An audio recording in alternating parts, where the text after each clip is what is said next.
So now pass the basket. This is a weekly STEP meeting. Our format is as follows. The speaker is asked to talk for 25 to 30 minutes on that step of the week, followed by discussion and questions until 7. You can find these weekly meetings on our YouTube page, the Conscious Contact Speaker Group of Doylestown, and do not forget to smash the like button, subscribe, and share. Okay, that brings us to the speaker portion of the meeting on this day, Monday, January 29th, 2024, in Doylestown, Pennsylvania, at the Monday night 6 p.m. Stay Alive Literature and Step Group at St. Paul's Lutheran Church. Tonight's speaker is Evan, and he will be sharing his experience on Step 10. So please help us welcome Evan. Hey, I'm Evan. I'm an alcoholic. Yo, Evan. Nick, thanks for having me here. Sorry for being late. I guess it's good that we're talking about Step 10, because I guess I probably need to admit that I was wrong for cutting it so close. Yeah, I guess, I'll start a little bit just to give you a little bit about myself. I grew up over in New Jersey, normal life. It's kind of the same story that you hear a lot of times, just kind of felt out of place. Social chameleon, could be friends with one group, the other, but never felt like I fit in. And I actually remember, I was thinking about this the other day, I remember like the first time that I felt that something wasn't right. Like when you were a kid and you'd hang out with your friends, you'd have the best time. I remember one time I had a bunch of friends over, and I was just like, this sucks. Like, what's wrong with me? And I don't know what it is. I don't try to be like, well, was I depressed or this or that? Like, it doesn't really matter, to be honest with you. But shortly after that is when I found alcohol and other substances, and that's when I finally felt like, okay, it clicked. This is the solution to that problem, right? And that became my solution for so long. When I was younger, I had like that overbearing mother who like scared the crap out of me. So it kind of kept me in check a little bit. But it was, as long as I did well in school, it didn't really matter what I did outside of it, as long as I wasn't caught. There was like this like unspoken understanding that like, don't let me catch you and like everything will be okay as long as you keep your grades up. And so I did that for so long. Like I perfected that addict mentality of like sneaking around and manipulating and hiding and lying and all those things that I became so good at as I progressed in my professional career as an addict and an alcoholic. And yeah, like it was fine. I thought it was fine, at least. Like I was having a lot of fun. I was the life of the party. I would like black out every weekend, but like that's what kids do, right? Like the first time you get drunk, you don't drink Everclear, like half a bottle of Everclear, and are drunk for 3 days after. Like I thought that's what all normal kids did. And like the people that I drank with that night were like, oh, I'm not going to drink again for a month. And I'm like, what are we doing this next weekend, right? Like this is like a story that you'll hear all the time here. Like nothing about what I have to say is that impressive or unique. Like we hear this all the time. And life got worse, like got significantly worse, to like drinking on the weekends, to drinking every day, to doing other substances, doing dry goods, to I remember like I was in college and I was like, I have a serious problem, to the point where like I was like, I think I should withdraw from school, but I had like one semester left, and like I was like, I don't have any money, but being a good, like I was a business student, but being a good business student, it was like, oh, I should be an entrepreneur. And the only entrepreneurial activity that I could think of that was in line with my values at the time was being a street level pharmaceutical sales representative. I think we can put it that way. And it was great, right? Like I had all this money and like I kept myself right. But after a while I was like I don't know if you know Notorious B.I.G. and he has a song called the 10 Crack Commandments, but like one of them is like, don't get high on your own supply. And like I did not follow that commandment. So it just got worse, right? Like, and I remember I was like, I don't want to be messed up for my college graduation. Like I want to remember this. But I had been going so hard for so long that my body was not used to that. And I just went into like withdrawal, and like everyone else is walking up on the stage and getting their diplomas and shaking hands and smiling. And I'm shaking like a leaf, profusely sweating, not sure, like I knew I was gonna get sick, but not sure like how sick I was gonna be. So like I like ran up on that stage, grabbed the diploma, and just like booked it off. And it wasn't like a small thing, it was like a huge thing in a huge stadium, and like everyone walked back to their seats, and I like ran up like through this arena, up the stairs, into the bathroom, and just like disappeared. And my family was like, what the hell's wrong with this kid? Like, they knew I had fun, but I don't think they knew how bad it was, because I was, again, a professional manipulator, liar, hider, you know, everything. And at that point, I made a decision. I was like, God, like, let me just get through this. You know, let me get through this, and I promise, you know, I'll stop. And then my grandfather gave me a check for $1,000 as a graduation present, and I was like, I don't need to stop now. Like, this is the solution, right? And then I wish that I had stopped that, because it was years and years of just continuing to do that. And like, I stopped using one substance and I would trade it for another. And like, I was just like, I'm just going to like drink alcohol and like do other stuff like a gentleman does, like the more socially acceptable forms of like filling that void inside of me. And like life got better because I hit bottom so hard, like anything looked better than what I was doing, right? Like I wasn't ripping and running in Trent anymore. I was like, I could hold a job. I could show up on time to work. But like I was hungover, but like, you know, I'm 20 something years old. Like, of course, like we just have fun, right? I just graduated college. Like, right. I was like constantly making these, like coming up with these reasons why I was doing the things I was doing. But as I progressed through my 20s and like everyone like started to have lives and careers and wives and kids, I was still doing the same thing.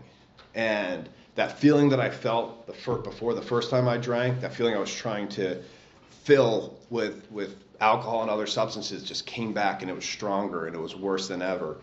And I remember like COVID happened, and I was like, okay, now I have a way of living now, because I no longer had to wait those 8 hours during work where I couldn't get messed up.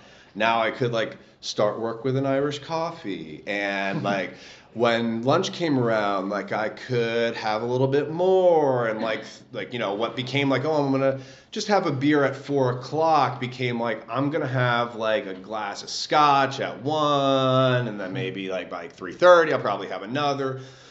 And my boss at the time was just like, dude, what the heck is wrong with you? You're a maniac. Because like I'm like on calls and like don't have the camera on, thank God, but like I was just, you know, just acting insane, and I was just so close to losing everything, right? Like I wasn't at that point, like I used to like have to go and check my bank account to know if I was going to overdraft on my ATM.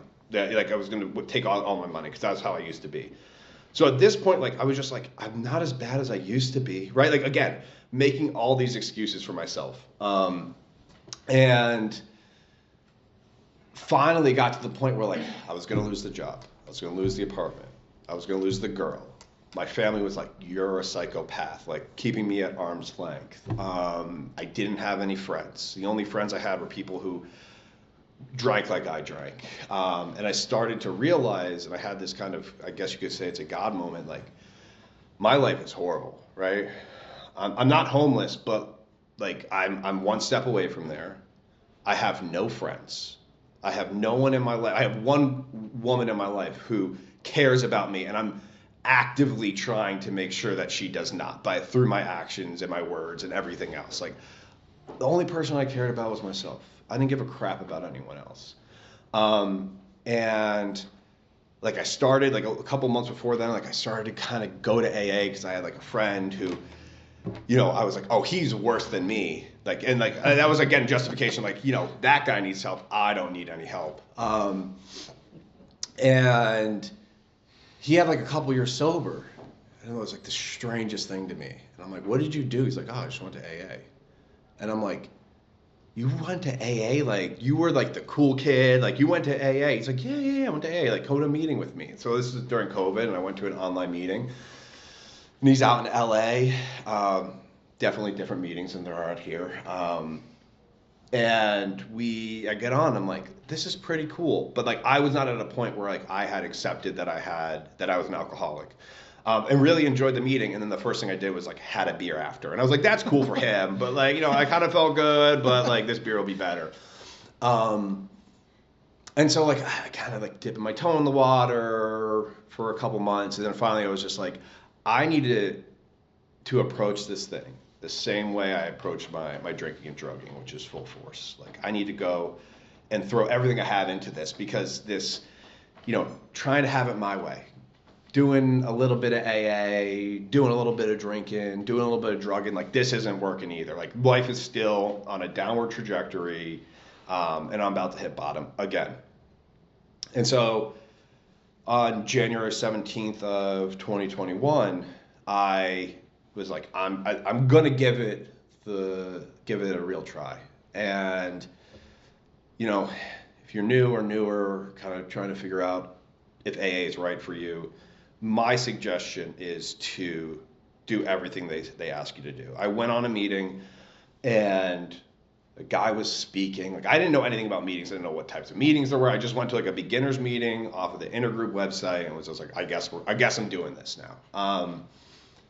And I was expecting like a bunch of like dudes in trench coats, like smoking cigarettes and like long beards. And it was like all these different types of people, right? And a majority of the people in that meeting, as well as in the meetings that I've gone to ever since, are some of the most genuine, thoughtful, kind, funny people I've ever met. You know, I gravitate to addicts and alcoholics because I like that like realness, and we're fun people, and like we're kind of crazy. But I realize I have to hang out with those people who are not actively drinking and drugging. Like that's just like the one thing. But like this guy speaking, and he's like, "Is anybody new?" And I don't know what came over me, because I was never a joiner. I was like, yeah, I'm a lone wolf. Like I make my own way. I pull myself up by my bootstraps. Like, yeah, it's just like bullshit. Sorry. It's just, you know, the stuff that I would tell myself. And I raised my hand, and he's like, you know, he texted me like through the meeting. I was like, do you have a sponsor? I'm like, no. He's like, do you want a sponsor? I'm like, yes. I was like, I guess, will you like be my sponsor? Like I didn't know how any of this worked. It was so foreign. And so we started working the steps. And again, like at that time, I was so desperate for a solution that all I did for probably 6 months was just go to meetings and work the steps. Like I had a job, but like I did not work that job. Like thank God, again, COVID, like I made it look like I was working, but I was going to a meeting in the morning. I was showing up late for work. There was a meeting during lunch. I would go to that and be like kind of cut out a little early, come back a little late, go to a meeting after. Like he was like 90 and 90. And again, like my overachieving self, which I perfected through the overachievingness that I had with drinking and drugging, was like, oh, 90 and 90, I'm gonna do 90 and 30. Like it was, again, like I wanted to like exit AA with like a gold medal and a plaque, or I don't even know what I thought, but I was like, I'm gonna be the best AA there is. And what I slowly realized was that this is a marathon and not a sprint, which kind of brings us to step 10. You know, step 10 for me is something that I have to incorporate in my daily life. And I know like a lot of people will say like, oh, I do step 10 every night. For me in the beginning, I had to do like step 10 at 9 o'clock, 10 o'clock, 11 o'clock, 12 o'clock, because I was, even sober, was it truly in the like actively destroying my life at any chance that I had, right? Like I still had all these character defects. I still had these neural pathways that was like my addict mind, right? Like where like someone would ask me a question and I would immediately lie about it. Why? Not because I had to, not because I was no longer drinking and drugging. Like a lot of things I had to like lie about had gone away. Like I was no longer needed to hide what I was doing. But that was just how I was wired. And so I had to establish that practice through in my daily life. And it's something that I continually have to do, because just because I'm sober for a couple of years does not make me I don't consider myself recovered. I don't. I've worked the steps. I work with other men. I do all that. But my brain is still that same brain, no matter how far I come from that last drink or that last drug. And I heard in the Joe and Charlie tapes, you know, a lot of people view this as a maintenance step, and they were like, oh, we view this as a growth step, because with step 10, you're doing 4, 5, 6, 7, 8, and 9 all that time, right? And I think that's the way that I view it, is like practicing a lot of these action steps in your daily life. And if you're continually doing that, you will continue to grow. I thought like once I did my 4-step, I'd be done with the 4-step. And I love the 4-step because like I love a to-do list. I'm just like crossing things off, like, oh, like I just got to write all this down, stream of consciousness. But for me, the 10th step is just that continuation of the 4-step. And I think that as I get more and more time, the things that I have to, the time between when I'm continually taking inventory, but the times where I have to promptly admit when I'm wrong have seemed to space out. Like, don't get me wrong, I am still admitting I am wrong quite frequently, especially to my wife. But there's the gap between those has seemed to increase quite a bit. And, you know, like when I institute like a strong practice of the 10th step, and I have to do it that way. I have to bake that into my routine, because if I don't, it so quickly falls away, where I'm like, yeah, no, I was fine today. Like I thrive in chaos. Myself is like, I like to pack everything so full. And part of the reason why I was late today was because I was doing that. And I guess as part of my 10th step practice, I admit that I was wrong. I'm sorry that I was late here today. I was like, I'm going to go home. I'm going to leave work early. I'm going to go home. I'm going to put the baby to bed. I'm going to kiss the wife. I'm going to be back here, and I'll be here 15 minutes early. I got here 1 minute late, so I don't think that worked out. But it's when I'm doing a good 10th step, it helps me find my part and where I'm wrong, right? Like what are my character defects that are popping up? Because for me, it's always wanting to be the best, even when I don't need to be. I want to be the best dad. I want to be there to put him to bed. I want to be the best employee, so I want to stay late at work. I want to be the best husband, so I got to go see the wife. I want to be the best AA, so I want to get here early. And when I recognize it, all of those things are conflicting with each other, right? Because one thing I can't do is to make more time in a day, right? Like there's only so much time in the day. And when I try to do it all, I end up being a bad dad, bad husband, a bad AA, a bad employee. And what I need to do is give it up over to God, right? And when I'm doing that, and I prioritize the things that keep me sober, which is AA, which is the thing I should have been here early for and kiss the baby to bed tomorrow night when I'm not speaking, that's what allows me to continue to thrive in this life. Like if you guys had seen me a few years ago, you'd be like, that guy's a mess. Even when I came into AA, if you see me a couple years before that, you would cross the street when you saw me walking down it. My life has been characterized by extreme highs and extreme lows, both through substance use and drinking, as well as just general things that happen in life. And I loved that for so long. Like I loved riding that roller coaster, or at least I thought I did. But really I was just trying to numb myself out to everything. And as I've gotten more comfortable in my sobriety, I generally am okay with the lesser peaks and the lesser valleys, right? Like I like life. There's still peaks, there's still valleys, but things are kind of calm, and I'm okay with that. I'm content. And part of that is by continually practicing the 10th step and all the other steps, in my daily life. I think that the biggest part for me is, having established a relationship with a higher power. To this day, I still don't know what that is. Like some days it's a guy in the sky, other days it's dark matter or the universe or nature. Like, frankly, it doesn't even matter. For me, the only thing that matters is that I'm not playing God. Like I was trying to play God today, where I'm like, I'm gonna do it all, and I can't do it all, right? Like that's something that I cannot do, and I have to recognize where I'm playing God, and ask God to take that character defect away from me, right?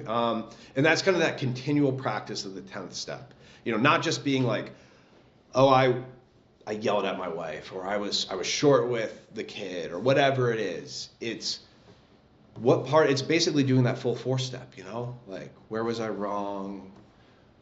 What part of myself was affected?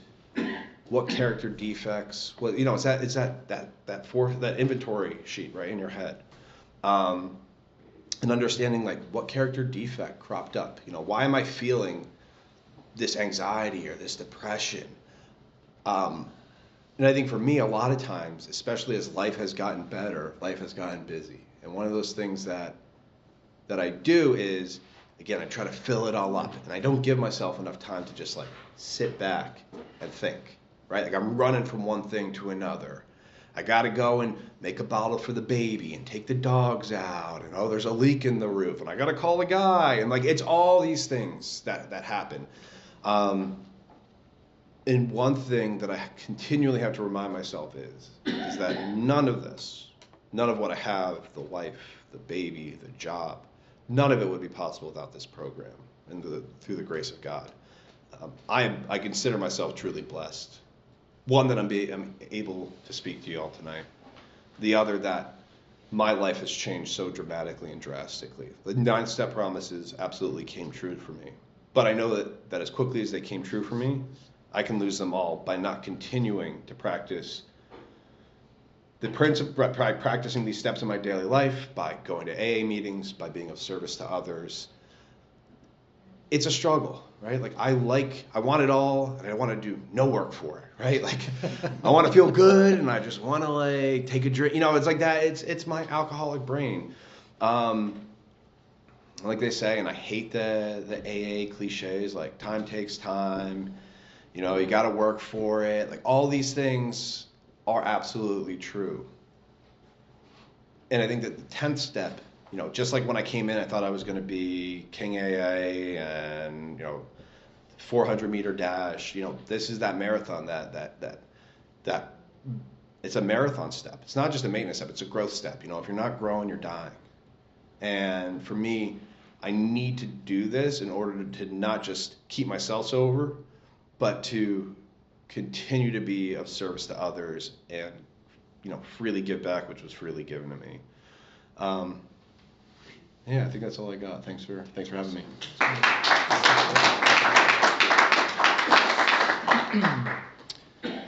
Please limit your sharing to 3 minutes. Please keep your shares related to the step. If you feel like drinking, or if you had a drink today, please see me or speak to someone after the meeting.